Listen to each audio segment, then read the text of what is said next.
Vida consagrada con el Padre Koldo Alzola.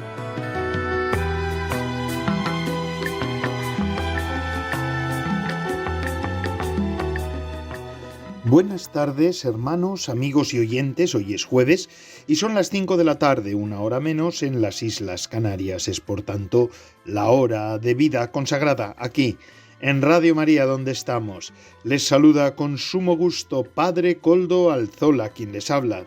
Soy trinitario de la Orden de la Santísima Trinidad, emitiendo desde Algorta, Vizcaya, desde la Parroquia del Santísimo Redentor, donde normalmente solemos emitir este programa de Radio María, Vida Consagrada. Y ya saben ustedes que al comienzo del programa siempre nos solemos encomendar al Beato Domingo Iturrate, nuestro patrono y protector, cuyas reliquias custodiamos gozosos en este templo parroquial. Saludo también, como siempre lo hago, porque su trabajo es indispensable, a los que nos están ayudando en el control en Madrid, gracias al servicio callado suyo, discreto suyo, podemos emitir hoy también. En el programa de hoy contaremos con las siguientes secciones, además de las intervenciones de quien les habla, Padre Koldo Alzola, que soy trinitario, como he dicho. También participan en nuestro programa el Padre Luis Alfredo Gutiérrez Mendoza con la sección Santos de ayer y de hoy, Amaro Villanueva con la sección Música para Evangelizar y don Gilberto Fernández Escalante, doctor en Historia de la Iglesia, con la historia de la vida consagrada, y estamos en el medievo. Caminando en el medievo vemos la riqueza que ha tenido la vida consagrada en la historia de la Iglesia. Hoy, que es 13 de noviembre de 2025. En nuestra familia religiosa, los trinitarios, hoy celebramos la fiesta de todos los santos de la orden y de la familia. Seguramente que estos días, o yo sé por la EPACTA, ¿verdad? Por el calendario litúrgico, sé que muchas de las instituciones y órdenes están celebrando, muchos institutos están celebrando sus santos, los santos de sus familias en estos días. Pues a ellos también nuestra felicitación, que ellos intercedan por nosotros, por todos nosotros. Y comienzo el programa, como siempre, pues me hago eco de la audiencia del Papa León de ayer. El Papa se dirigió a los fieles en la mañana de ayer en la audiencia para hablarles sobre la fraternidad universal, o para hablarnos sobre la fraternidad universal. Decía el Papa León que la fraternidad donada por Cristo, muerto y resucitado, esa fraternidad nos libera de las lógicas negativas de los egoísmos, de las divisiones y de las prepotencias, y nos devuelve a nuestra vocación original, que es en nombre de un amor y de una esperanza que se renuevan cada día, ¿verdad? La fraternidad donada por Cristo nos hace humildes, y esto es algo fundamental en el tiempo que corre. Siempre lo ha sido, pero de un modo particular en este tiempo. Además, el mensaje a los peregrinos polacos fue con palabras muy directas. El Papa se refirió al aniversario de la Primera Guerra Mundial y lo describió como la Guerra Mundial, la Primera Guerra Mundial, como una matanza inútil. Decía el Papa ayer, y voy a citar palabras textuales del Santo Padre: ayer conmemoramos el fin de la inútil matanza de la Primera Guerra Mundial, después de la cual para muchos pueblos, entre ellos el de ustedes, estaba hablándoles a los polacos, ¿verdad?, llegó el amanecer de la independencia. Damos gracias a Dios por el don de la paz, de la cual, como afirmaba San Agustín, nada hay absolutamente mejor. Palabras de San Agustín: nada hay absolutamente mejor. Son palabras que dirigió ayer el Papa a los peregrinos de origen polaco. Y seguimos pidiendo también por la paz en el mundo, ¿verdad? Con el Santo Padre nosotros tenemos que decir: nada hay absolutamente mejor.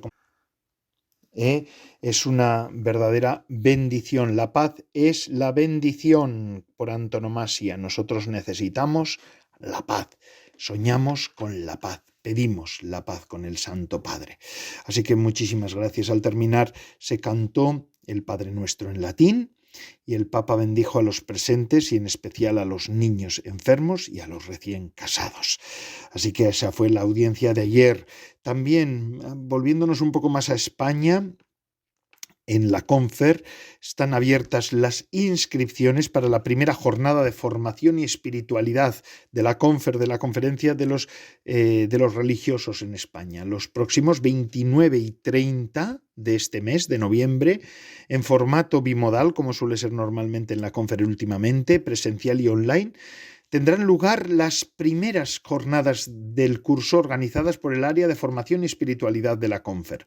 Bajo el título Esta rama floreció y dio fruto, de Yves Congar, vida consagrada al aire del Concilio Vaticano II, están dirigidas a toda persona, consagrada o no, que se plantee cómo vivir hoy la vida consagrada, desde las luces que aportó el Concilio Vaticano II, descubriendo los avances realizados y los retos a los cuales nos invita, consagrados en general, jóvenes, superiores de comunidades, laicos.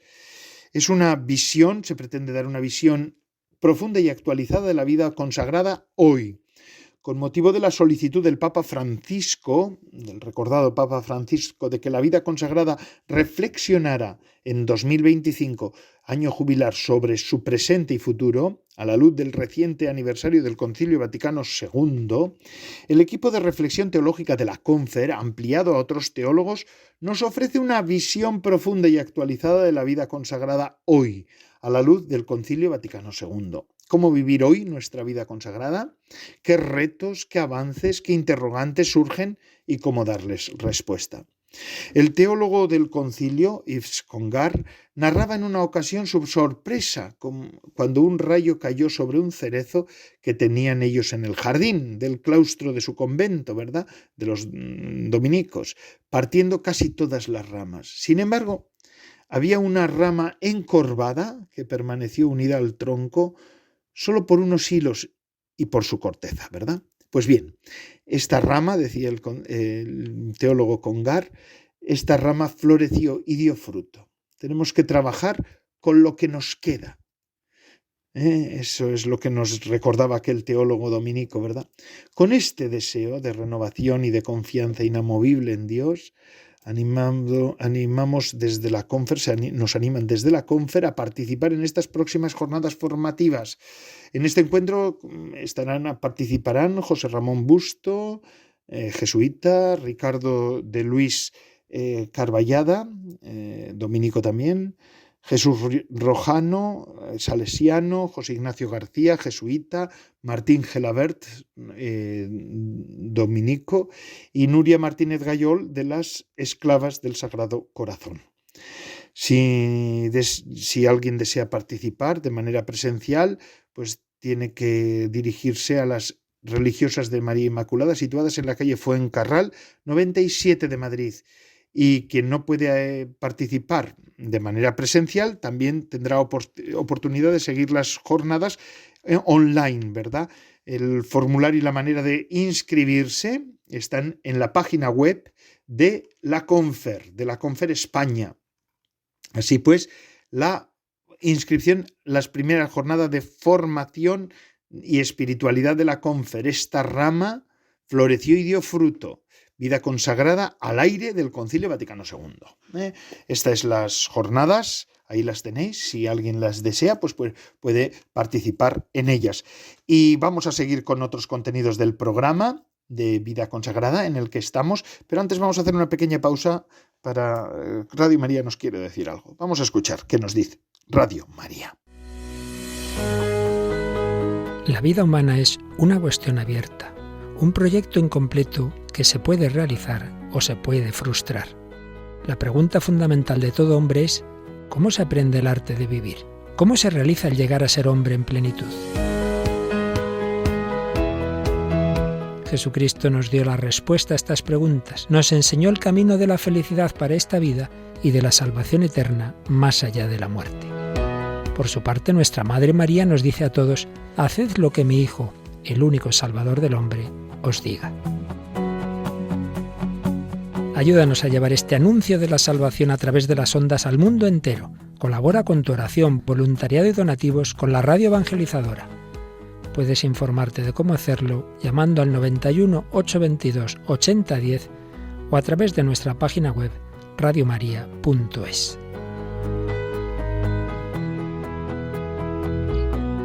Radio María al servicio de la nueva evangelización.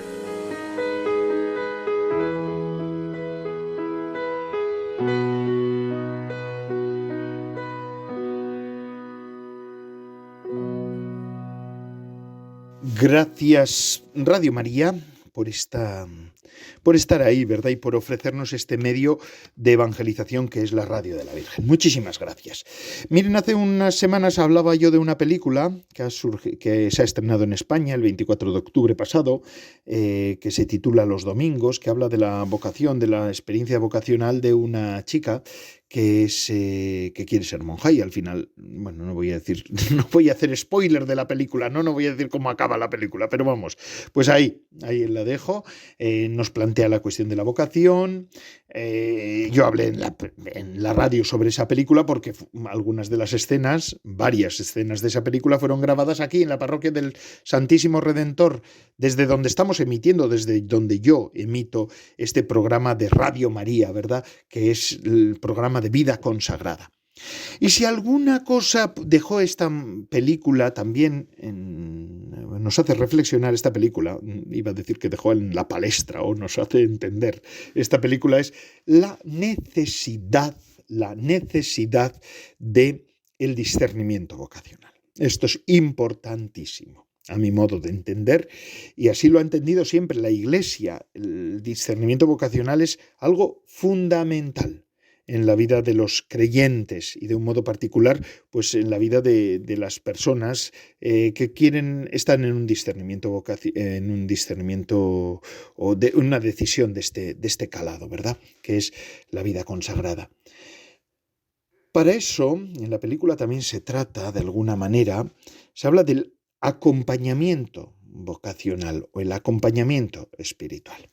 Me parece que esta película nos da oportunidad para hablar de este tema y hoy quisiera yo hablar desde la visión de como sacerdote y religioso, cómo me planteo yo estas cuestiones. Voy a compartir con todos ustedes un planteamiento, una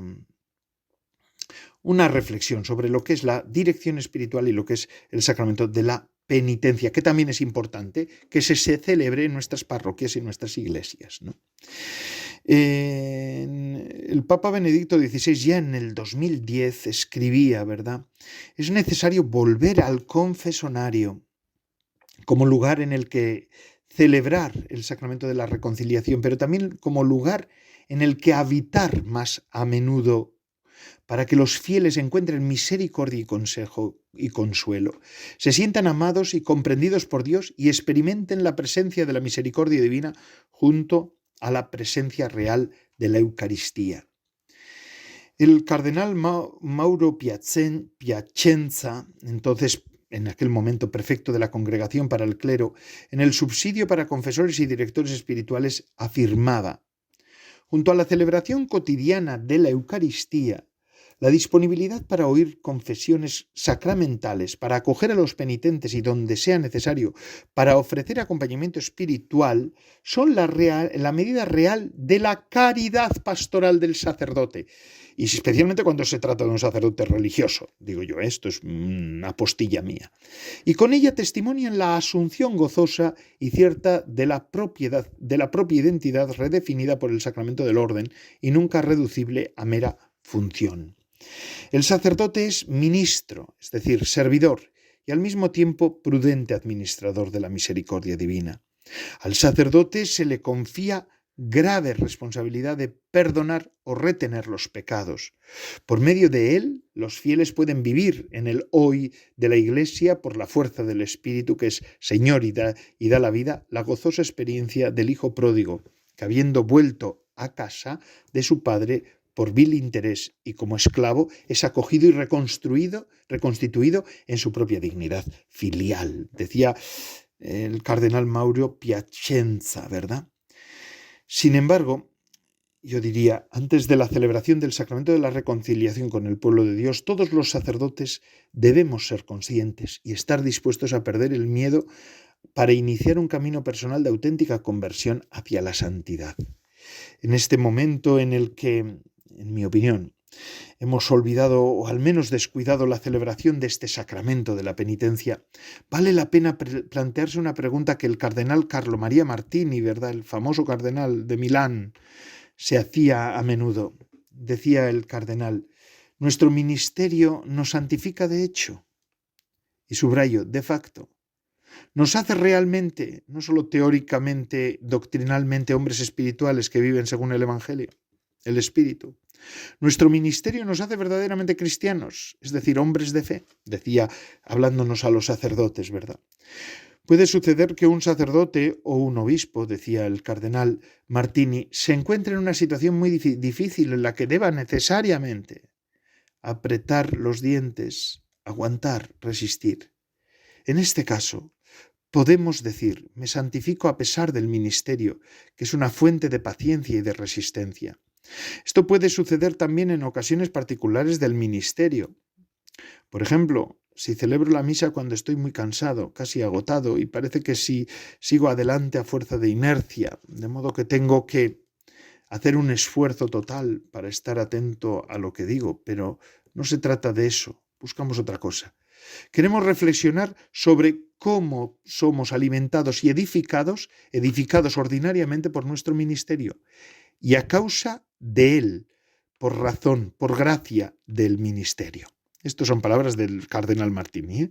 Esta cuestión fundamental se basa en el Concilio Vaticano II, donde se dice que los sacerdotes, esto lo digo yo, están obligados a alcanzar la perfección de vida en virtud de las mismas acciones sagradas que realizan a diario, así como durante todo su ministerio, ¿verdad? Esto es lo que nos dice el Concilio Vaticano II. Nosotros nos santificamos en nuestra misión, en nuestra tarea, en nuestro ejercicio. En estos tiempos, donde todo indica que estamos sometidos a la dictadura del relativismo, la reflexión y el discernimiento sobre nuestro modo de vivir el ministerio ordenado son ciertamente muy importantes. También es imperativo que nos demos cuenta de que dentro de la riqueza de una iglesia, de la iglesia local, que es la realización de la iglesia universal, las diócesis son la concreción de la iglesia de Cristo para nosotros, hay muchos medios posibles a los que podemos acceder para crecer, al menos en el deseo de no tener miedo a la santidad.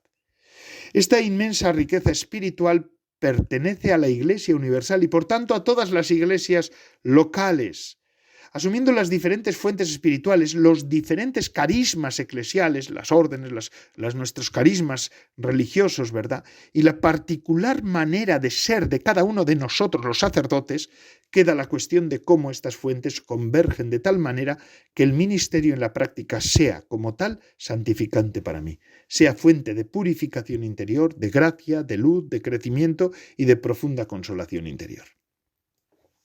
Se nos invita a cuestionar con sinceridad esta pregunta precisa: ¿cómo debemos responder?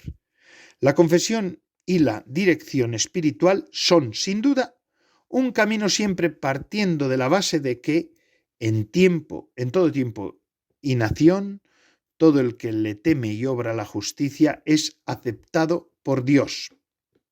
Nos dice el libro de los Hechos de los Apóstoles, en el capítulo 10. Sin embargo, Dios quiso santificar y salvar a los hombres no individualmente y sin ningún vínculo entre ellos, sino que quiso constituir de ellos un pueblo que le reconociera según la verdad y le sirviera en santidad. En el camino hacia la santidad, a la que el Señor nos llama, Dios ha querido que nos ayudemos mutuamente, haciéndonos mediadores en Cristo para acercar a los hermanos a su amor eterno. La celebración del sacramento de la penitencia y la práctica de la dirección espiritual forman parte de este horizonte de caridad para nosotros los sacerdotes. Esta renovación interior de los sacerdotes debe abarcar toda su vida y todos los ámbitos de su ministerio, configurando profundamente sus criterios, motivaciones y actitudes concretas.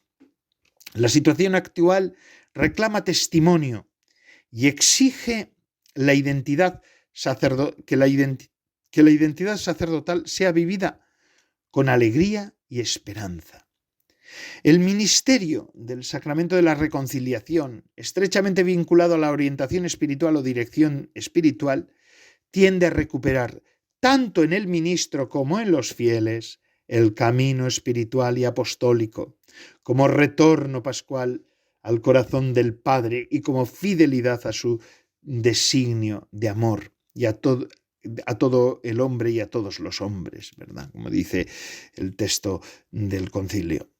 Se trata de emprender de nuevo, en sí mismo y en el servicio a los demás, el camino de la relación interpersonal con Dios y con los hermanos, como camino de contemplación, perfección, comunión y misión. Fomentar la práctica del sacramento de la penitencia en toda su vitalidad, así como el servicio de orientación o dirección espiritual, significa vivir más auténticamente la alegría en la esperanza, como nos dice San Pablo en la carta a los Romanos, y a través de ella favorecer la estima y el respeto por la vida humana integral, la recuperación de la familia, la orientación de los jóvenes, el renacimiento de las vocaciones, el valor del sacerdocio vivido y la comunión eclesial universal. El objetivo principal de todo esto es la santidad y dos maneras diferentes de buscar y encontrar y hacer la voluntad de Dios. La dirección espiritual ha existido a lo largo de los siglos, al principio principalmente por los monasterios, monjes de Oriente y de Occidente, y después también por las distintas escuelas de espiritualidad a partir de la Edad Media.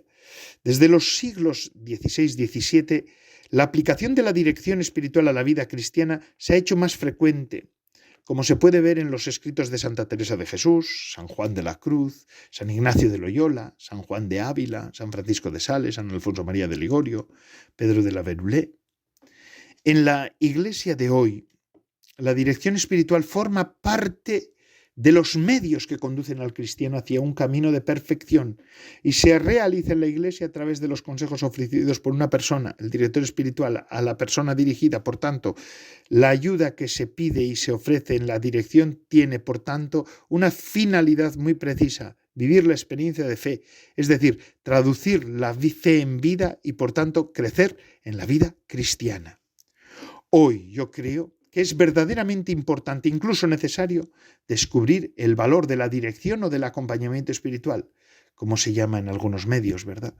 La tradición, la historia y el magisterio muestran que la Iglesia lo ha ofrecido siempre como un ministerio, un carisma, que precisamente por ser fundamental supone una preparación a fondo de las personas, tanto de quien ofrece la ayuda como de quien la pide. Siempre la escuela del Espíritu Santo de Dios, que es, sin duda, el protagonista más importante de esta relación. La persona que ayuda se prepara mediante el estudio para adquirir las herramientas con las que ayudar, mientras que la persona acompañada es invitada a comprometerse a fomentar en sí misma una actitud humilde, de honestidad y también de transparencia. Es un ministerio eclesial que ofrece una ayuda extraordinaria, porque se apoya en un conocimiento de Dios, de las personas madurado en la oración, el discernimiento y la búsqueda asidua del Señor, del Dios eterno y de su voluntad. La dirección espiritual se expresa de un modo particular en el coloquio, ¿verdad? En el diálogo cordial. Y en ese sentido, ahí se nos muestra también pues parte de la paternidad del sacerdote. El sacerdote se muestra padre en medio de esa situación y de ese ministerio que ejerce. Bueno, pues esto es importante, por eso tan importante pedir para que los sacerdotes podamos vivir nuestra vida en santidad y que ejerzamos nuestro ministerio para santificación y a la vez también para ayudar en la santificación de los demás. Bueno, pues con esto hoy ha concluido este momento de reflexión mía y vamos a escuchar ahora con Amaro Villanueva música para evangelizar, una música que hecha por religiosos, por consagrados, para alabar al Señor. Adelante, Amaro Villanueva.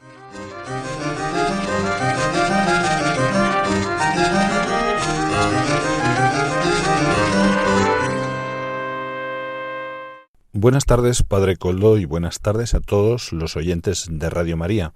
Hoy escuchamos la canción Vamos por el Mundo, de la Orden Franciscana Seglar María Virgen Chiquita.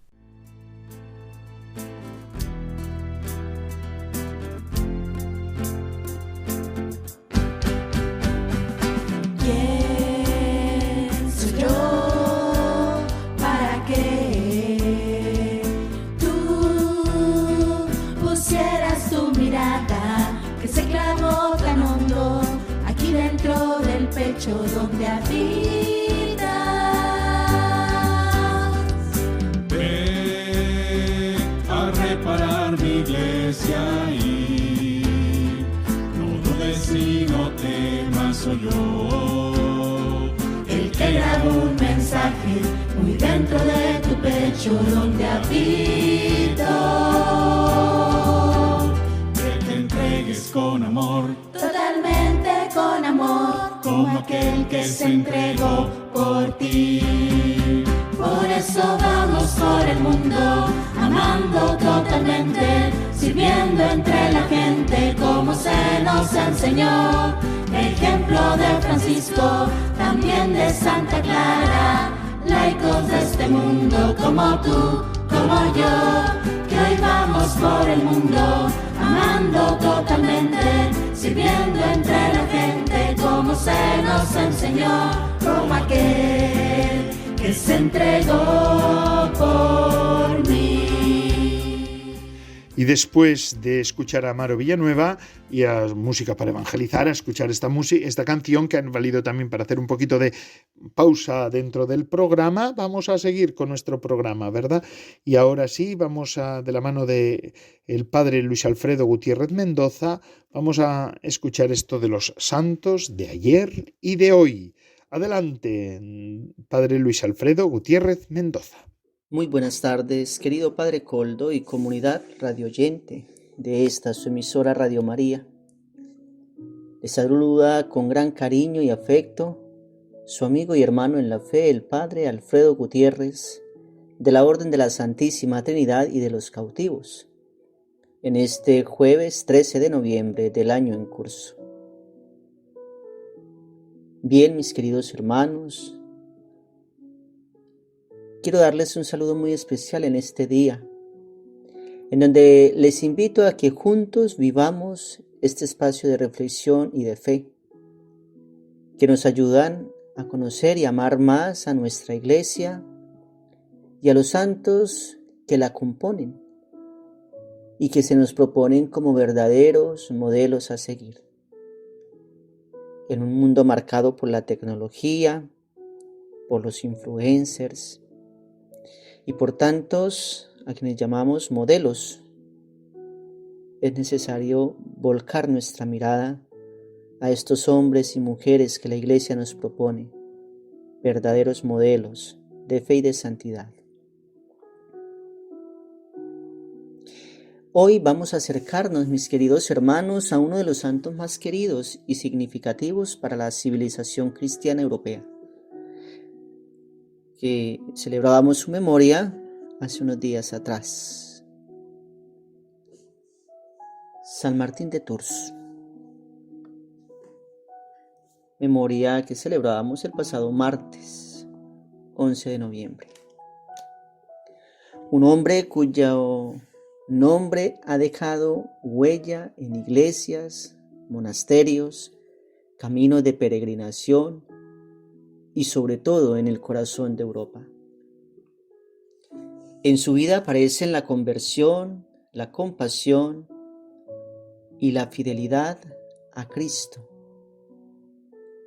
Por tanto, mis queridos hermanos, los invito a abrir el corazón para contemplar juntos su sentido, su historia y cómo podemos seguir su ejemplo e imitarlo hoy en día. Algunos datos biográficos. San Martín nació hacia el año 316, más o menos, no siempre coinciden las fechas en los datos, en Savari, en la provincia romana de Panonia, Hungría, hoy. Sus padres eran de condición pagana y su padre servía como soldado del ejército romano. La familia vivió desde la infancia en un ambiente militar. Las fuentes antiguas no conservan con certeza los nombres personales de sus padres, pero lo que sí se repite en la tradición es que San Martín quedó muy pronto marcado por el contacto con la fe cristiana. Es así como desde joven sintió la llamada del Evangelio. Obligado a servir como soldado en la caballería imperial, aprendió la disciplina y la obediencia, pero también experimentó la vaciedad de un mundo dominado por la fuerza y la ambición. A los 15 años fue enrolado en el servicio militar romano, como era costumbre para los hijos de los militares. Fue destinado a la caballería y pasó buena parte de su juventud en la Galia, actual Francia, donde conocería de primera mano tanto la rudeza de la vida militar como las necesidades del pueblo. Desde muy joven mostró actitudes de piedad y generosidad, cuidaba de los pobres y se interesaba por la práctica de la fe. Fue durante su servicio militar en Amiens cuando se produjo el episodio que marcaría su vida y el imaginario cristiano de toda Europa. El episodio que ha pasado a la historia ocurrió en las puertas de Amiens. En una noche de invierno, mientras hacía su servicio militar, en la noche vio a un mendigo tiritando de frío a las puertas de la ciudad. Sin dinero y armado solo con su capa de soldado, la partió en dos con la espada y cubrió con una mitad al pobre mendigo. Esa misma noche, Cristo se le apareció en sueños, revestido con la parte de la capa que él había entregado al mendigo, y dijo a los ángeles: Martín, a un catecúmeno, me ha cubierto con su manto. En aquel gesto que parecía insignificante se reveló la verdad central del cristianismo. Cristo se identifica con los pobres, con los enfermos y con los olvidados. La caridad no es un deber social, hermanos, ni un acto de buena voluntad. Es un encuentro con Dios mismo. La teología de ese gesto resume toda una antropología cristiana. El hombre se salva cuando ama al prójimo en nombre de Dios, no cuando lo instrumentaliza para un ideal político o moral. Y podríamos preguntarnos por qué dio solo media capa en vez de la capa entera. Dar media capa es en el relato un gesto extremadamente significativo. Muestra generosidad y prontitud, pero también revela que Martín todavía no había renunciado formalmente a su profesión de soldado. En ese momento conservaba responsabilidades y pertenencias propias de su rango. El gesto fue, por lo tanto, un punto de inflexión. Lo que dio fue lo que estaba dispuesto a entregar en ese instante, lo que era suyo. Media capa pertenecía a él y media al gobierno militar. Pronto, ese acto y la experiencia espiritual que siguió lo empujarían a dar un paso más y renunciar así al servicio militar. La media capa simboliza, por tanto, una entrega real y sincera que desemboca en conversión definitiva. San Martín, movido por la experiencia interior y por el deseo de seguir al Señor, se acercó a personajes clave de la iglesia de su tiempo. Tuvo contacto con Hilario de Poitiers, un obispo que defendía la fe católica frente a las herejías, y esto contribuyó a su formación teológica y pastoral. Tras dejar el ejército, alrededor de la década del 350, Martín fue catecumenado y bautizado. Se retiró luego a una vida ascética en Liguillet, donde puso los cimientos de una comunidad monástica que con los siglos sería considerada precursor del monacato occidental. Fue ordenado diácono y más tarde sacerdote. Sus años de vida eremítica y comunitaria modelaron su estilo: oración, pobreza, trabajo, predicación y atención a los pobres. En el año 371, Martín fue elegido obispo de Tours, cargo que aceptó, pero a su estilo, un estilo austero y sencillo. Al principio rechazó el cargo. La anécdota de ocultarse entre los gansos es parte de la tradición, pero fue finalmente reconocido por el pueblo y por la Iglesia. Como obispo, combinó el ministerio pastoral con la vida monástica. Vivía con sencillez, visitaba a su gente, predicaba, ordenaba sacerdotes, bautizaba y cuidaba a los necesitados. Fundó la gran comunidad de Marmoutier junto al río Loira, como un centro de vida monástica que alimentó la espiritualidad y la evangelización del territorio. Fue conocido por su cercanía a los campesinos y por su eficacia al predicar en zonas rurales aún marcadas por prácticas paganas. Además de su palabra, su fama se amplió y se amplificó por relatos de milagros, curaciones, protección de comunidades y signos vinculados a su intercesión. Pero su rasgo más distintivo como pastor fue la caridad práctica y la defensa de la dignidad humana, también frente a poderes civiles que apostaban por castigos severos.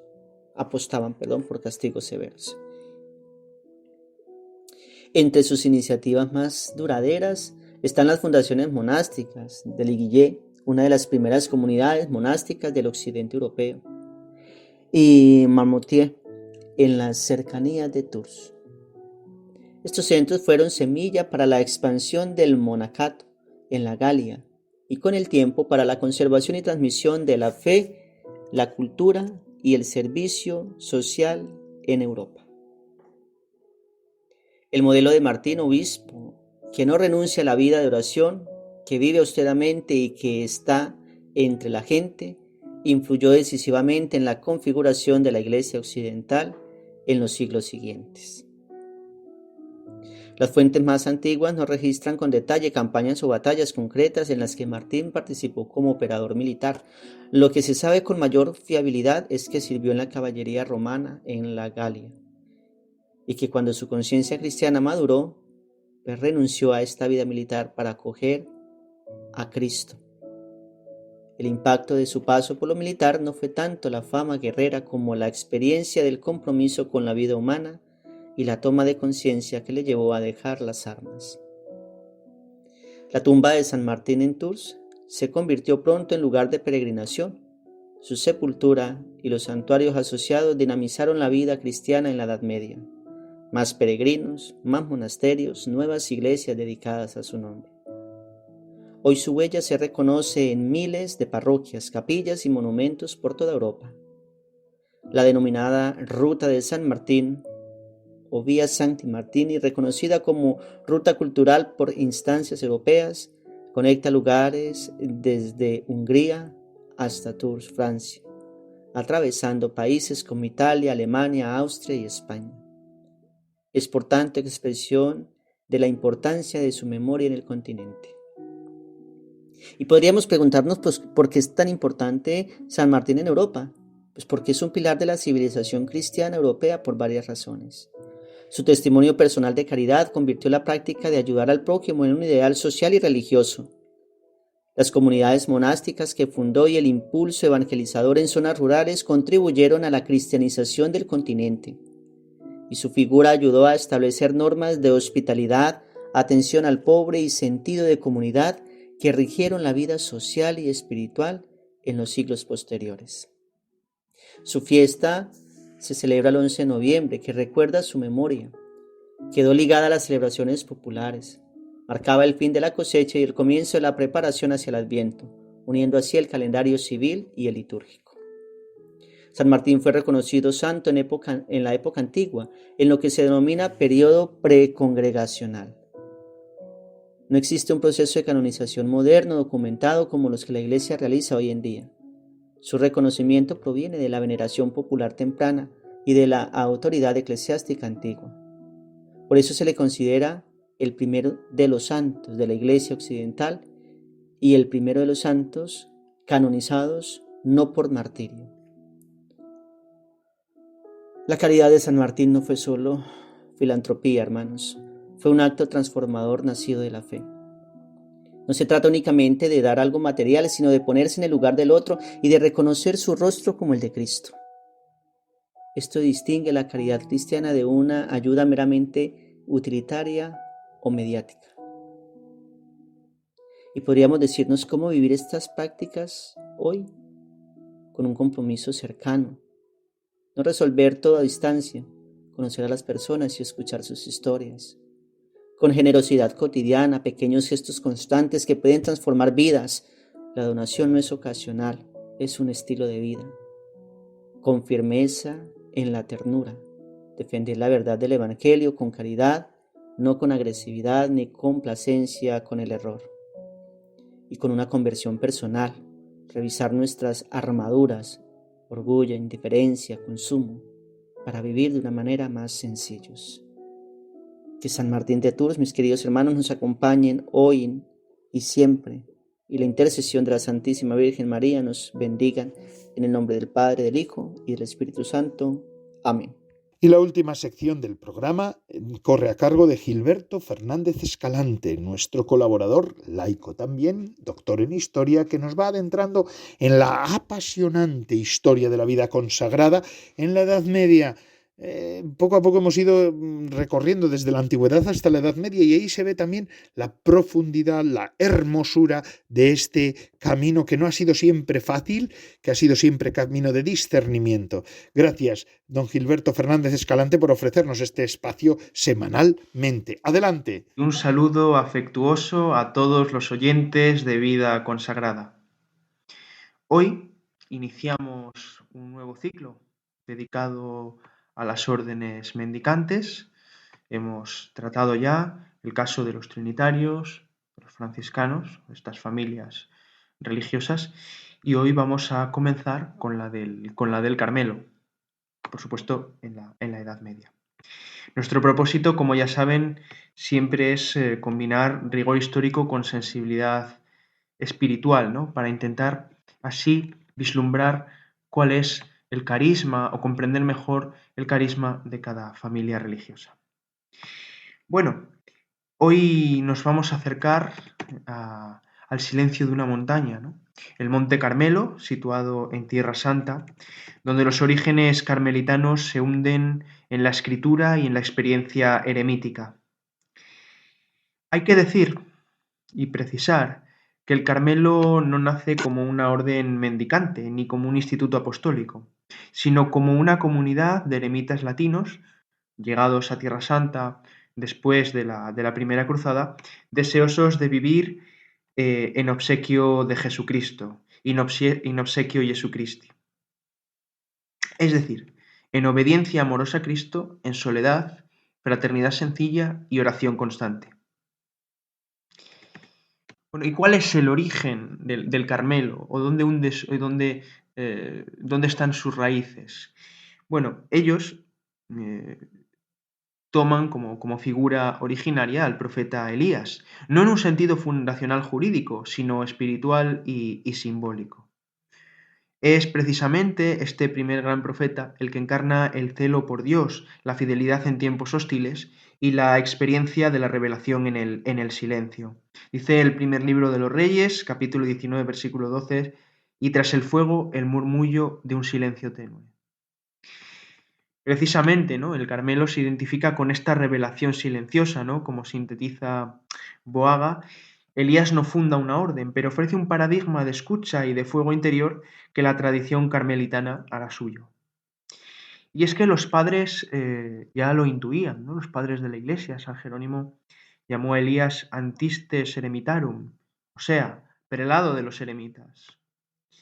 Más tarde, los carmelitas medievales incorporarán también la imagen de la pequeña nube que anuncia la lluvia, como aparece también en el primer libro de los Reyes, capítulo 18, versículo 44, ¿no? Un símbolo mariano, expresión, ¿no? Temprana de su marianidad fundante, ¿no? De parva nube María designatur. En la pequeña nube se señala a María. Bueno, con respecto a su nacimiento, a su génesis histórica, la orden nació hacia finales del siglo XII.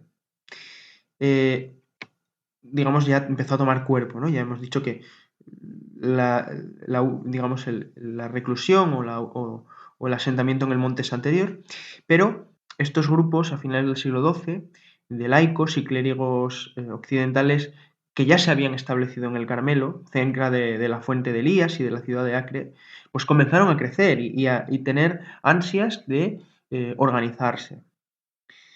No eran monjes orientales, sino penitentes latinos que habían llegado, ¿no? Que estaban allí desde el momento de, bueno, pues de conquista y de asentamiento de los reinos cruzados.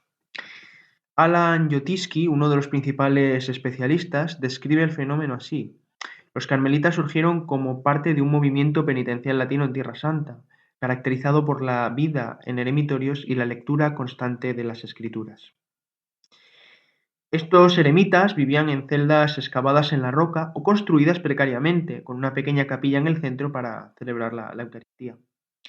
Sus costumbres combinaban así el legado de los anacoretas orientales y las inspiraciones penitenciales del occidente medieval.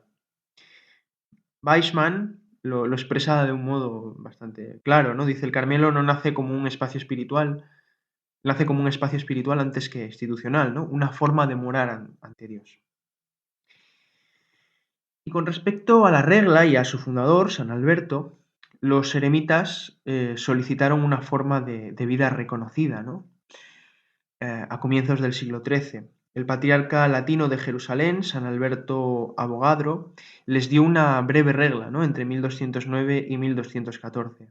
Es un texto austero, sobrio, sin especulación jurídica y centrado más bien en la oración, el silencio y la vida común. Dice el capítulo 10: para que cada uno permanezca en su celda o cerca de ella, meditando día y noche la ley del Señor y velando en oración. La regla lo que pide es humildad, silencio, pobreza sobria, ayuno, oración continua y discernimiento común. No impone, como en otros casos, unas estructuras complejas, ¿no? Sino que es más bien una orientación visual, una orientación vital. Como han dicho algunos, ¿no? La regla de San Alberto no es un código monástico en el sentido estricto, sino más bien una suerte de gramática espiritual, ¿no? El Carmelo, pues, vemos que nace como una comunidad de silenciosos, donde la palabra es alimento y la soledad morada. Bueno, pero no todo fue tan plácido, porque la pérdida de territorios por parte de los latinos, occidentales, cruzados, ¿no? Y la caída de Acre en 1291 forzaron a los carmelitas a emigrar a Europa. Sin esa crisis política, probablemente jamás habrían llegado a ser una orden extendida por todo el occidente cristiano, ¿no? En Europa, sin embargo, les esperaba un paisaje totalmente distinto, ¿no? Del que ellos habían conocido en Tierra Santa. Ciudades universitarias, órdenes mendicantes ya consolidadas, en especial dominicos y franciscanos, parroquias, estudio teológico, etc. Claro, se plantea el siguiente dilema, ¿no? La siguiente cuestión: ¿cómo ser eremitas en una plaza medieval, ¿no? En la Europa de Occidente? El proceso fue bastante lento. Ahora bien, hay que decir que antes de la caída de Acre, el Papa Inocencio IV ya había modificado la regla para permitir una mayor comunión con la estructura mendicante. No se eliminó en su momento el núcleo eremítico, pero se abrió la puerta a predicar, a mendigar y a insertarse en la vida urbana. La adaptación no fue una capitulación, ¿no? El Carmelo mantuvo su naturaleza contemplativa, aunque ya la vista estaba centrada más bien en las ciudades, ¿no? Y ese será siglos más tarde el desafío, ¿no? de Santa Teresa y de San Juan de la Cruz, ¿no? Guardar el corazón en el monte y los pies en la calle. Bueno, ¿cuáles eran sus rasgos carismáticos iniciales? Los hemos esbozado, pero no los hemos desarrollado del todo, ¿no? En esta primera etapa podemos sintetizarlos en 5. Primero, contemplación bíblica, es decir, orar con la escritura como fuente inagotable. Segundo, el silencio interior y exterior, la vox silence donde Dios habla. Tercero, la vida fraterna sobria, o sea, la comunión sin grandes estructuras. Cuarta, la marianidad primitiva, ¿no? María como señora del lugar y modelo de escucha. Y quinta, la penitencia y la humildad, o sea, una espiritualidad sin protagonismo social. Es importante también remarcar que, a diferencia de los franciscanos y los dominicos, el Carmelo no nace para hacer, sino para ser. el carmelita no formaría parte, o no parte de un ministerio, sino de una presencia, ¿no? Una presencia silenciosa, pero al mismo tiempo también bastante atronadora, ¿no? Bueno, y para concluir, ¿qué podemos decir sobre todo esto, ¿no? Así un poco en resumen. Pues bueno, esta es la cuna del Carmelo, ¿no? Una montaña, una nube pequeña, un profeta ardiente y silencioso, ¿no? Y un grupo de penitentes occidentales que quisieron morar en el aislamiento del mundo y en la palabra, ¿no? Nada más y nada menos. Pero, dadas las circunstancias históricas y a pesar de su nacimiento como una experiencia espiritual antes que como institución, como una búsqueda de Dios en la soledad compartida, ¿no? Pues los azares y los avatares de la historia pues les empujaron, ¿no? a quizá a vivir más cerca de otras realidades que nunca se habían tomado en cuenta, no se eran conscientes de ella, ¿no? Pues en los próximos programas seguiremos precisamente este hilo, ¿no? Hasta su encarnación en Europa, su paso por las universidades, ¿no? Y luego finalmente un recorrido por su teología o por su pensamiento teológico. Pero no conviene correr, ¿no? El Carmelo no se entiende deprisa. Antes hay que detenerse, respirar y mirar la nube pequeña que anuncia la lluvia. Muchas gracias por vuestra escucha. Con afecto y gratitud. Adelante, Padre. Y con Gilberto Fernández Escalante y la historia de la Iglesia, la historia de la vida consagrada, concluimos el programa del día de hoy. Ya saben que además se pueden poner en contacto conmigo con el programa por medio del correo electrónico de este programa, que es vidaconsagrada@radiomaria.es. Ustedes me escriben y yo mismo les contestaré. Además, ustedes saben que pueden coger una copia del programa escuchando los podcasts de la web de Radio María. El nuestro también lo suben, ¿verdad? Que es el podcast de Vida Consagrada aquí en Radio María. Y sin más, también pueden pedir una copia del programa si lo desean llamando al número del teléfono de la radio, que es el 918228010. 918228010. Este teléfono está atendido en horario de lunes a viernes, de 9 de la mañana a 8 de la tarde, ininterrumpidamente. Y con esto ya hoy concluimos nuestro programa de Vida Consagrada. Espero que les haya sido de agrado a ustedes. Yo estoy muy a gusto hablando con ustedes todas las semanas. Para mí es un placer poder hablar y poderme conectar con ustedes. Y sin más, me despido impartiendo también la bendición de Dios sobre todos ustedes y pidiéndoles que recen por mí, que yo lo hago por ustedes. Padre Koldo Alzola, Trinitario. Hasta la semana que viene, si Dios lo quiere. La bendición de Dios Todopoderoso, Padre, Hijo y Espíritu Santo, descienda sobre vosotros y os acompañe siempre. Que así sea.